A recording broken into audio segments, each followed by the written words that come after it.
श्री राकेश सचान जी, मुख्य सचिव श्री दुर्गा शंकर मिश्र जी, अवस्थापना एवं औद्योगिक विकास के आयुक्त श्री मनोज कुमार सिंह जी, अपर मुख्य सचिव एमएसएमई समित मोहन प्रसाद जी, महाप्रबंधक state level bankers committee Shri Samir Ranjan Panda ji, MSME विभाग के सभी अधिकारीगण, लाभार्थीगण और प्रदेश भर से आए हुए और प्रदेश भर के अलग अलग स्थानों पर उपस्थित सभी बहनों और भाइयों, आप सबको वर्ष 2024 के शुभारंभ के अवसर पर आयोजित इस एमएसएमई इकाइयों के लिए ऋण वितरण कार्यक्रम, 4 नए प्लेस पार्क्स के विकासकर्ताओं को चेक वितरण कार्यक्रम, सहारनपुर, संभल और मुरादाबाद में कॉमन फैसिलिटेशन सेंटर एमएसएमई से जुड़े हुए सेंटर्स के उद्घाटन कार्यक्रम और वन डिस्ट्रिक्ट वन प्रोडक्ट से जुड़े हुए या विश्वकर्मा श्रम सम्मान से जुड़े हुए लाभार्थियों को टोल किट्स वितरण और मिशन शक्ति के अंतर्गत महिला स्वावलंबन की दृष्टि से ई रिक्शा की चाबी वितरण के आज के इस कार्यक्रम में मैं आप सबका हृदय से अभिनंदन करता हूं। इस आयोजन में उपस्थित सभी लाभार्थियों को हृदय से बधाई देता हूं और वर्ष में आपका जो जिस क्षेत्र में कार्य कर रहा है वह एक नई प्रगति की प्रतिमान स्थापित कर सकें, इसके लिए मैं अपनी शुभकामनाएं भी आप सबके प्रति व्यक्त करता हूं।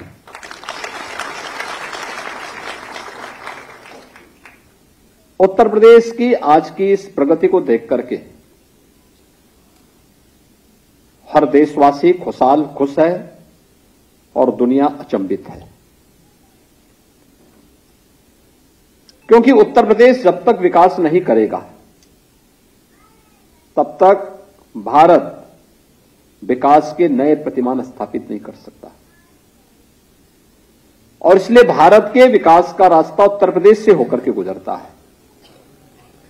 25 करोड़ की आबादी के ऊपर एक बड़ा दारोमदार है और उसी 25 करोड़ की आबादी के जीवन में खुशहाली लाना, उनके चेहरे पर मुस्कान लाना,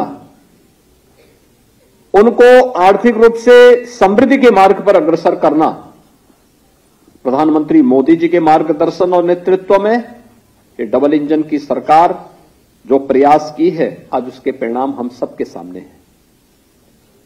ये प्रयास जो आज एमएसएमई सेक्टर के लिए ओडीओपी के माध्यम से, परंपरागत हस्तशिल्पी और कारीगरों के लिए विश्वकर्मा श्रम सम्मान के माध्यम से जिसे हमने आगे बढ़ाया था, युवाओं के रोजगार और स्वावलंबन के लिए जिसे हमने आगे बढ़ाया था, आज उसके परिणाम हम सबके सामने हैं। हम 2017 में जब आए थे, एक निराशा थी, एक हताशा थी, प्रदेश में अराजकता थी, परस्पर वैमनस्यता भी थी और मुझे बताते हुए प्रसन्नता है, आज जब हम 2024 में प्रवेश किए हैं तो जब देश के अंदर उत्तर प्रदेश के आंकड़े इन 6.25 वर्ष के अंदर देखने को मिलते हैं तो बहनों भाइयों, उत्तर प्रदेश देश की 6ठी 7वीं अर्थव्यवस्था से अब देश की नंबर 2 की अर्थव्यवस्था बन चुका है। सर्वाधिक ग्रोथ रेट के साथ, आर्थिक विकास दर के साथ देश के अंदर सबसे बड़ी अर्थव्यवस्था बनने की ओर अग्रसर है। टीम वर्क का परिणाम यही होता है। जब हम सामूहिक रूप से मिलकर के कार्य करते हैं, उसके परिणाम इसी रूप में हम सबके सामने आते हैं और ये परिणाम आज हमारे सामने है। आज उत्तर प्रदेश के अंदर कानून व्यवस्था की स्थिति बेहतर है, सुरक्षित है। हर व्यक्ति अपने आप को सुरक्षित महसूस कर सकता है। बहन और बेटियां अपने आप को सुरक्षित महसूस कर सकती हैं। व्यापारी अपने आप को सुरक्षित महसूस कर सकता है। हर निवेशक अपने आप को सुरक्षित महसूस कर सकता है। सुरक्षा की बेहतर स्थिति, कानून व्यवस्था की सुदृढ़ स्थिति उत्तर प्रदेश में निवेश के सबसे अच्छे गंतव्य के रूप में उत्तर प्रदेश को स्थापित किया है। आज उत्तर प्रदेश में हमने फरवरी 2023 में जिस ग्लोबल इन्वेस्टर समिट का आयोजन किया था, उस ग्लोबल इन्वेस्टर समिट में, अब आश्चर्य करेंगे, 40 लाख करोड़ रुपए के निवेश के प्रस्ताव हमें प्राप्त हुए। 40 लाख करोड़ का मतलब,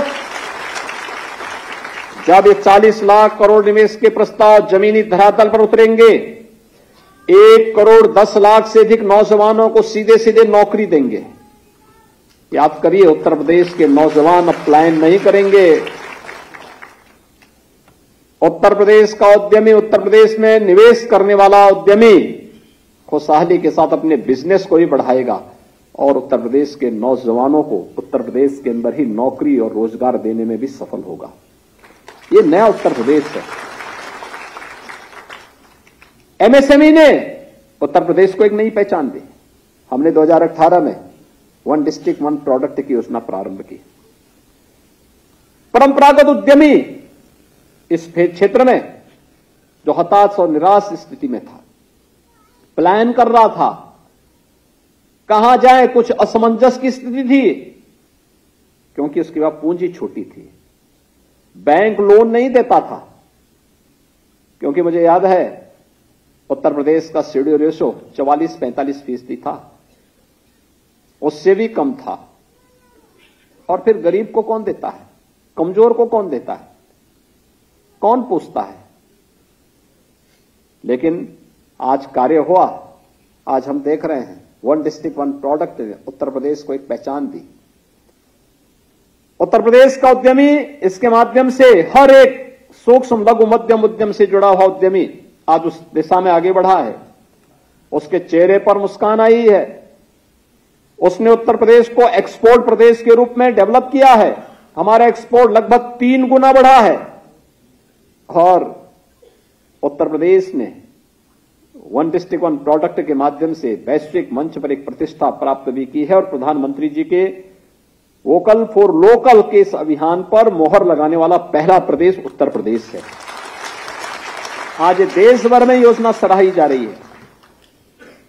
अलग अलग राज्यों से और दुनिया से लोग उत्तर प्रदेश में आते हैं। 1 डिस्ट्रिक्ट 1 प्रोडक्ट क्या है, कैसे होगा। उत्तर प्रदेश इस दिशा में आगे बढ़ चुका है, बहुत आगे बढ़ चुका है। हमने उसकी कॉफी टेबल बुक का भी अभी विमोचन किया यहां पे। यानी कुछ नयापन करके दिखाया है। लकीर के फकीर नहीं बने, कुछ नया दिया है और इस नए को बहुत सारी संभावनाएं इसमें हैं। एक कॉमन फैसिलिटेशन सेंटर जहां पे हम 1 डिस्ट्रिक्ट 1 प्रोडक्ट से जुड़े हुए कार्य के इनोवेशन के लिए, उसके रिसर्च के लिए, वहां पर जो उससे जुड़े हुए उद्यमी हैं उनको फैसिलिटेट कर सकें, उनकी समस्याओं का समाधान कर सकें। यह सरकार के स्तर पर किया गया एक प्रयास तो है, लेकिन इसको और आगे बढ़ाना है। मैंने पहले भी कहा, कॉफी टेबल बुक तक हमें सीमित नहीं रहना है। हर जिले की उत्पाद का डाक टिकट भी जारी होना चाहिए और प्रयास होना चाहिए, क्योंकि ये हमें वैश्विक पहचान दिलाएगा। हर जिले की उत्पाद की ग्रेडिंग भी होनी चाहिए। हम देखें कौन अच्छा उत्पाद आ रहा है। पैकेजिंग के लिए, टेक्नोलॉजी के साथ जोड़ने के लिए अभी हमने विश्वकर्मा श्रम सम्मान में माटी कला बोर्ड के माध्यम से यहां पर अपने माटी कला बोर्ड से जुड़े हुए लोगों को इलेक्ट्रिक चाक दिए हैं। इलेक्ट्रिक चाक का एक टेक्नोलॉजी है। पहले मैनुअल चाक आता था। मैनुअल चाक में एक दिन में 50-60 बर्तन बना पाते थे। भाई आखिर हाथ की तो अपनी सीमा होगी, कितना घुमाएगा व्यक्ति हाथ को। कितना घुमाता जाएगा। अब इलेक्ट्रिक चाक आ गया है, इलेक्ट्रिक चाक ने उसके काम को आसान किया है। 50-60 जो बर्तन बनते थे, अब इसी इलेक्ट्रिक चाक में 450-500 बर्तन बनेंगे। आखिर उतने ही समय में वह उससे कई गुना प्रोडक्ट दे रहा है, तो स्वाभाविक रूप से लागत कम होगी, उसकी आमदनी ज्यादा होगी और मार्केट पे यानी उस व्यक्ति की आमदनी भी बढ़ेगी, लागत कम होगी, तो कॉमन मैन को भी राहत मिलेगी और टेक्नोलॉजी इस रूप में हमारे लिए सहायक हो सकता है। यह टेक्नोलॉजी को इसी रूप में दिया जा रहा है। फ्लैश पार्क की स्कीम, एक प्राइवेट इंडस्ट्रियल पार्क बन सके, 10 एकड़ से लेकर के 50 एकड़ के बीच में कोई बनाना चाहेगा, सरकार उनको इंसेंटिव दे रही है। और मुझे प्रसन्नता, उत्तर प्रदेश पहला राज्य है, ओडीओपी भी यूपी ने दिया, विश्वकर्मा श्रम सम्मान यूपी ने दिया और फ्लैश पार्क भी यूपी दे रहा है। एक 10वां फ्लैश पार्क जिसमें प्राइवेट पार्टी आकर के अपने पार्क को डेवलप करेगी और फेज वाइज सरकार उसको इंसेंटिव देगी। इसमें एमएसएमई यूनिट लगेंगे। उद्योग को बढ़ावा देने के लिए एक नए कार्य, सीएफसी का उद्घाटन, ये एक नया प्रयास, एक चौथी नई स्कीम इस फील्ड की। और इसके परिणाम क्या होने जा रहे हैं? 96 लाख एमएसएमई यूनिट हमारे पास है। अगर हमारे साथ बैंक और वित्तीय संस्थान जुड़ जाते हैं और इन 96 लाख एमएसएमई यूनिट को हम फिर से रिवाइव कर दें। इस समय चूंकि हमने इसमें एमएसएमई यूनिट को 5 लाख रुपए की एक बीमा, सुरक्षा बीमा का कवर भी दिया है, तो स्वाभाविक रूप से रजिस्ट्रेशन की जो प्रक्रिया बढ़ी है, तेजी के साथ आगे बढ़ी है। लेकिन ये 96 लाख हमारे इसमें पोर्टल में रजिस्टर्ड हों और इसको हम और तेजी के साथ आगे बढ़ा सकें, हमारा ये प्रयास होना चाहिए। और मैं बैंकर्स से कहूंगा कि छोटी पूंजी कभी डूबती नहीं है। आप देंगे, आपका बिजनेस बढ़ेगा, कॉमन मैन का आप पे विश्वास आएगा, युवाओं को रोजगार मिलेगा और उत्तर प्रदेश खुशहाली की तरफ जाएगा तो देश भी खुशहाली की तरफ जाएगा। हमें इस दिशा में अपने प्रयास को आगे बढ़ाना होगा। और मैं स्टेट लेवल जो बैंकर्स कमेटी है उनको धन्यवाद दूंगा कि उन्होंने इसमें रुचि ली और आज इसी का परिणाम है कि 43-44% का जो हमारा सीडी रेशियो था वो बढ़कर के अब 56-57% तक पहुंच चुका है। लेकिन इसको 60% तक करना और फिर 65% तक ले जाने की दिशा में हमारा प्रयास होना चाहिए। हमारा प्रयास हो कि इस वित्तीय वर्ष में हम इसको 60% तक पहुंचा और अगले वित्तीय वर्ष में इसको 65% तक पहुंचाने के लक्ष्य के साथ हम काम करें। ये 51,000 करोड़ रुपए का जो लोन आपके द्वारा दिया जा रहा है, यह हमारे उत्तर प्रदेश में हजारों नौजवानों के लिए रोजगार सृजन का एक नया मार्ग प्रशस्त करेगा। एक नया मार्ग उनके लिए होगा, उन लोगों को आगे बढ़ने का अवसर प्राप्त होगा, उन लोगों के जीवन में खुशहाली आएगी, घर में बैठे बैठे लोगों को रोजगार मिलेगा। महिला हो या पुरुष, आपने देखा होगा अभी महिलाएं भी आई थी, उन्होंने ओडीओपी में यहां से अपने चेक लिए। खासतौर पर अलग अलग सेक्टर में लोग काम करना चाहते हैं, उनके पास एक हौसला है, उनके पास एक अनुभव है, उनको एक विश्वास है। हमें उनके विश्वास पर स्वयं भी खरा उतरना है, उनके प्रशिक्षण के लिए उचित मंच भी हमें उन्हें प्रदान करना है। एक बड़ा कार्य ये हो सकता है। और अगर समाज में खुशहाली आएगी, उनका बिजनेस बढ़ेगा, तो स्वाभाविक रूप से बैंक का बिजनेस स्वयं ही उससे बढ़ जाएगा। उसमें किसी प्रकार की कोई संदेह नहीं होना चाहिए। और इस दिशा में हमारा प्रयास निरंतर आगे बढ़ना चाहिए, जो व्यापक संभावनाएं उत्तर प्रदेश में है। अगला 1 दशक उत्तर प्रदेश के पास पड़ा हुआ है। इस 1 दशक में उत्तर प्रदेश को देश की सबसे बड़ी अर्थव्यवस्था के रूप में स्थापित होना है और इस दिशा में मुझे लगता है हम सबको सामूहिक रूप से प्रयास करना होगा। अगर हम 6 वर्ष में 6ठी 7वीं अर्थव्यवस्था से दूसरी अर्थव्यवस्था बन सकते हैं, कोई कारण नहीं अब दूसरी से नंबर 1 न हो जाए। हो सकता है क्योंकि आज हमारे पास वर्ल्ड क्लास इंफ्रास्ट्रक्चर है। अभी 30 दिसंबर को आपने देखा होगा प्रधानमंत्री जी ने उत्तर प्रदेश के चौथे इंटरनेशनल एयरपोर्ट का भी लोकार्पण किया है, अयोध्या में किया है। और यही नहीं, आपने देखा होगा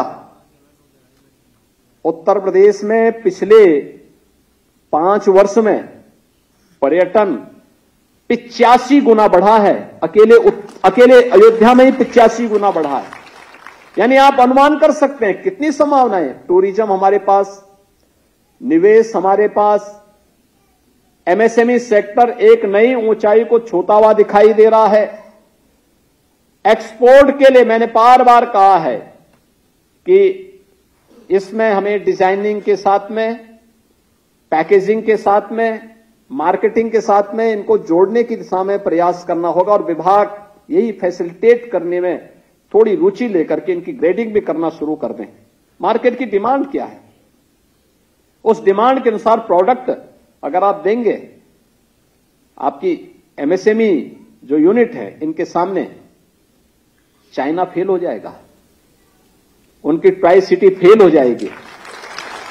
ये घर की आवश्यकताओं की पूर्ति भी करेगा और साथ साथ आपके बेहतरीन प्रोडक्ट देकर के आप लोगों को संतुष्ट भी कर पाएंगे। और हर प्रकार का वो आपके पास है, ग्लास के आइटम हो, ब्रॉस के हो, लेदर के हो, लकड़ी के हो, स्पोर्ट्स के हो, कालीन का हो, चिकनकारी का हो, रेशम का हो। कौन से ऐसा सेक्टर है जिसमें आप मिट्टी का हो, टेराकोटा इसका भी, और पत्थरों का है वह भी आपका बांदा का पत्थर। ये कौन से ऐसा सेक्टर है जिसकी संभावनाएं आपके पास ना हो?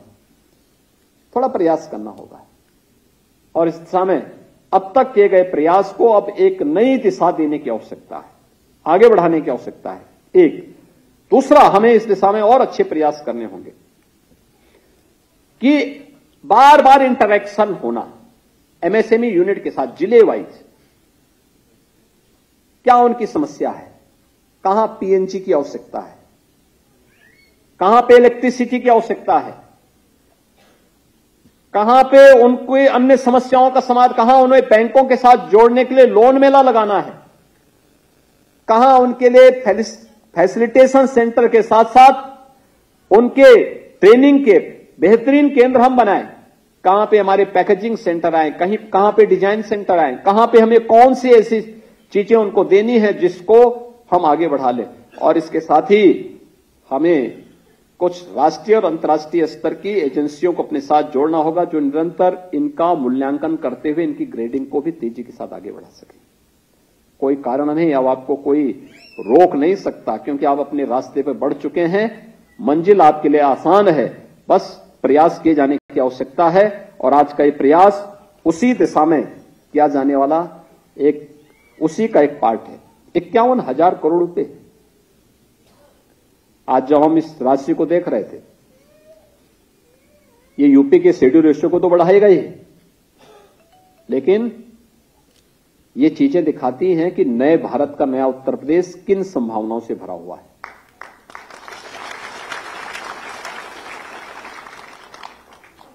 हम लोग जब आए थे, उत्तर प्रदेश का कुल बजट 2 लाख करोड़ के आसपास था और आज हम 51,000 रुपए ऋण वितरण कर रहे हैं यहां पे एक दिन में। ये चीजें दिखाती हैं कि उत्तर प्रदेश में संभावनाएं थी, उन संभावनाओं को नई उड़ान के लिए तैयार नहीं किया गया था। अपने स्वार्थ के लिए लोगों ने उसका दुरुपयोग जरूर किया होगा और आज उन संभावनाओं को गति देने के लिए ये सभी प्रयास प्रारंभ किए जा रहे हैं। जो रिफॉर्म किए हैं एमएसएमई ने पिछले 4-5 वर्षों के अंदर, उस रिफॉर्म को भी और गति देने की आवश्यकता है, और भी गति देने की आवश्यकता है। और उस गति को हम तेजी के साथ आगे बढ़ा सकेंगे तो ये प्रयास और बेहतरीन रंग लाएगा। शेड्यूल रेशो को अगले 3 वर्ष के अंदर और बेहतर करने के साथ हम 57 के आसपास पहुंच चुके हैं। 3% और हमें बढ़ाना है और इस संभावना हमारे पास है, हम इस दिशा में कार्य कर सकते हैं। हमारे बैंकर्स भी इसमें हैं। सिक यूनिट, एमएसएमई की सिक यूनिट के लिए भी हमें एक ठोस कार्य योजना को लेकर के आगे बढ़ना होगा।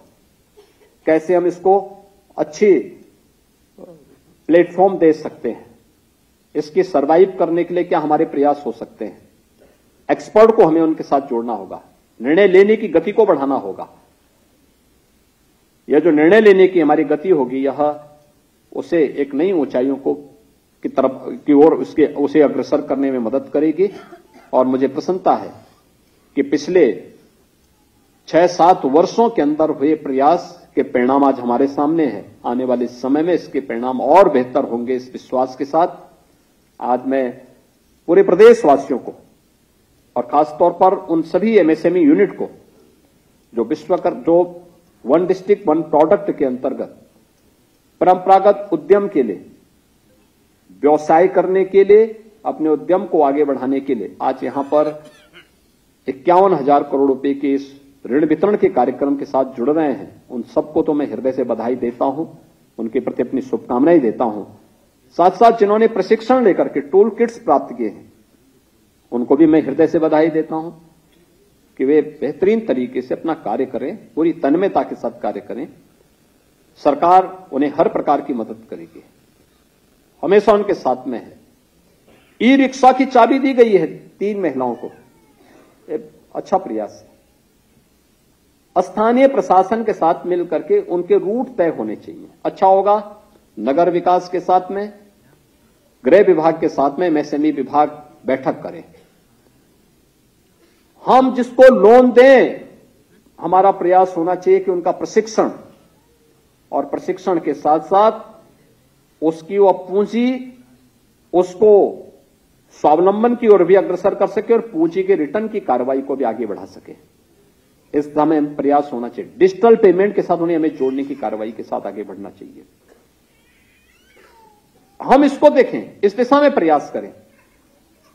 डिजिटल पेमेंट के साथ अगर कोई जुड़ता है तो हमारा प्रयास होना चाहिए इसमें हम कुछ इंसेंटिव व्यवस्था, कुछ इंसेंटिव करें, कुछ दें उसमें, जिससे टेक्नोलॉजी का बेहतर उपयोग करके हम हर व्यक्ति, हर नागरिक के जीवन में कुछ परिवर्तन लाने में मदद कर सकेंगे। और आज यहां पे इस दिशा में बेहतरीन प्रयास हुआ है। मैं आज के इस अवसर पर एक बार फिर से जो सामान्य सुविधा केंद्र खुले हैं, इसको और तेजी के साथ आगे बढ़ाने की आवश्यकता है। और अच्छा किया जा सकता है, इस दिशा में बेहतरीन प्रयास हो सकता है। और जहां हम ये सीएफसी खोलते हैं, वहां के उद्यमियों के साथ बैठक करके, उनके साथ इंटरेक्शन करके क्या आवश्यकता है, उस आवश्यकता के अनुरूप अगर हम उन्हें फैसिलिटेट कर सके तो ये इसके परिणाम और अच्छे आ सकते हैं। आज के इस अवसर पर एक बार फिर से मैं आप सबको हृदय से बधाई देता हूं, अपनी शुभकामनाएं देता हूं और विश्वास व्यक्त करता हूं कि अब तक जो प्रयास हुए हैं, अब इसको एक नई उड़ान के साथ आगे बढ़ाने की आवश्यकता है। आप सबके प्रति वर्ष 2024 मंगलमय हो, ये मेरी शुभकामनाएं हैं। धन्यवाद। जय हिंद। नए वर्ष का प्रारंभ इससे अच्छा क्या हो सकता है। माननीय मुख्यमंत्री महोदय, बहुत बहुत धन्यवाद। और अब मैं धन्यवाद ज्ञापन के लिए श्री समीर रंजन पंडा जी, राज्य समन्वयक एसएलबीसी को आमंत्रित करता हूं। सीएम योगी आदित्यनाथ को आपने यहां पर सुना है, भारत में विकास यूपी के रास्ते जाता है। डबल इंजन की सरकार की कोशिश के परिणाम जो है वो लगातार सामने आ रहे हैं। 2017 से पहले प्रदेश में अराजकता थी, ये